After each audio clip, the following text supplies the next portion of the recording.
La Familia Grande de Camille Kouchner. Souviens-toi, maman, nous étions tes enfants. C'est l'histoire d'une grande famille qui aime débattre, rire et danser, qui aime le soleil et l'été. C'est le récit incandescent d'une femme qui ose enfin raconter ce qui a longtemps fait taire la Familia Grande.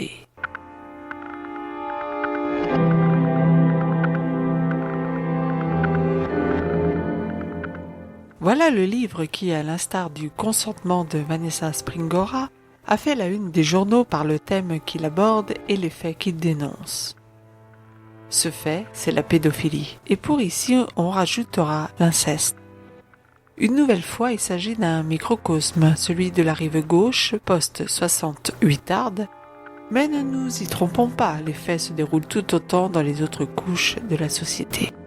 Il a fallu plus de 30 ans après les événements pour que Camille Kouchner s'autorise, tout comme son frère Victor, à évoquer et dénoncer les agissements de leur beau-père, Olivier Duhamel, politologue et professeur des universités.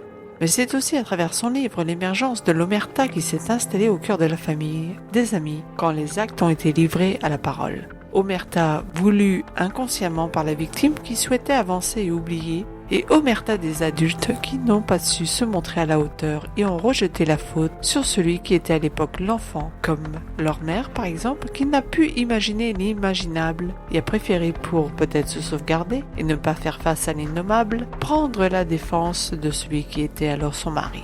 Ce ne sera pas le cas de sa sœur Marie-France Pizier, que l'on retrouvera un matin du 24 avril 2011 suicidée dans la piscine de sa demeure de Saint-Cyr-sur-Mer. Pour narrer l'histoire de la révélation à la Familia Grande, Camille Kouchner commence son livre en évoquant le décès de sa mère le 9 février 2017. Un décès dans la solitude de ses enfants qui ne sont pas là. On sent dans les lignes écrites par Camille Kouchner que la blessure de n'avoir pas pu assister au dernier moment de cette mère qui fut aimée malgré son silence sur les faits est omniprésente. Et pour expliquer les événements qui vont suivre, l'auteur nous retrace la biographie de sa famille, une histoire de femme forte qui a commencé par sa grand-mère divorcée Paula, qui rejette la première les codes, les carcans de la vie. Paula déteste les soutiens-gorge, ne porte pas de culotte et parle d'orgasme à cheval à sa fille prépubère. Son leitmotiv, la liberté. La liberté d'être, de penser, de faire, de vivre, de rejeter les dictats de la société, la bien-pensance, la bienséance et le paraître conventionnel. Cette liberté de tout portée au pinacle de la famille va permettre incidemment l'acte odieux. Car dans la famille, la liberté est aussi sexuelle qu'intellectuelle. L'enfant est considéré très tôt comme un adulte en puissance qui est élevé non pas par la mère aimante, mais par les nounous.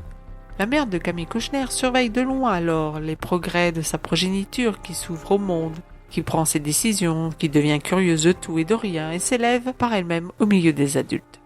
Camille a 6 ans quand sa mère divorce de Bernard Kouchner. Evelyne l'a connu alors qu'il était le chef de l'Union des étudiants communistes, l'a aimé puis s'en est séparé. Pour elle, ce divorce est un non-événement. Il voulait en faire une mère au foyer ? Hors de question. La liberté d'aimer d'autres hommes, d'être soi-même sans contrainte, l'a rattrapée. Très vite, Camille et ses frères découvrent alors que passer du temps chez leur père n'est pas la sinécure. Bernard, devenu ministre, crie « Parle !» ne tolère pas les écarts des enfants qui angoissent d'aller chez lui pour les vacances et les week-ends. Puis vient l'entrée du beau-père, celui par qui l'infamie va arriver plus tard. Cette arrivée est pour les enfants un soleil dans leur vie. Cet homme les aime, leur accorde de l'intention, leur dit « Vous êtes ma vie, celle que j'attendais, celle que je voulais. Vous êtes mes enfants et mieux encore. » Et ce sont les vacances à Sanary, celles de la bande, de la Familia Grande avec des parents hilars et des enfants en liberté. Devant la piscine, le maillot rikiki l'emporte rarement sur la nudité. Il ne faut pas être prude, coincé. Et celles et ceux qui le sont se font malmener. Les paroles s'avèrent crues quand Olivier Duhamel plonge nu dans la piscine et en ressort et attrape un drap pour s'entourer. Il lance à sa belle-fille encore ado. « C'est avec les petites carottes qu'on fait les meilleurs ragoûts, ma fille !» La liberté sexuelle et intellectuelle à Sanary. Que ce soit à 7 ans, à 15 ans ou à 40 ans, elle est omniprésente. Et puis un jour, tout dérape. La grand-mère Paula se suicide. Evelyne, la mère, plonge alors dans l'alcool et ce beau-père aimé et aimant accomplit l'acte fatal envers le jumeau de Camille Kouchner, nommé dans le livre Victor. Victor, dans un premier temps, se tait avant de parler à sa sœur et de lui faire promettre le secret. La peur de parler, c'est aussi la peur de perdre l'harmonie familiale. Et se taire, les enfants vont le faire des années durant jusqu'à s'en rendre malades. Puis ils grandissent et ils deviennent parents. et Camille finit par avoir elle-même peur pour sa progéniture. C'est le déclic, il faut parler. Il faut tout révéler à sa mère, à son père, à sa tante Marie-France, à la familia Grande. Et ce sera la désillusion de cette parole non entendue, et les victimes seront les parias, sauf chez Marie-France Pizier. À la mort d'Yveline, plus rien ne retient la parole de Camille Kouchner. Avec l'accord de son frère, ce sera la naissance de ce livre, la dénonciation et la réparation. Ce livre n'est pas seulement un livre sur l'inceste, c'est avant tout un roman qui retrace un univers familial où la liberté règne avec un grand L, dans un microcosme où les enfants naviguent au milieu d'adultes plutôt brillants. C'est aussi un univers de drame, avec les suicides de Paula de Marie-France, la mort d'Yveline, la mère. C'est également la description d'une certaine époque, d'une gauche qui se veut révolutionnaire avant de devenir au fil des années une gauche bourgeoise, puis la gauche caviar.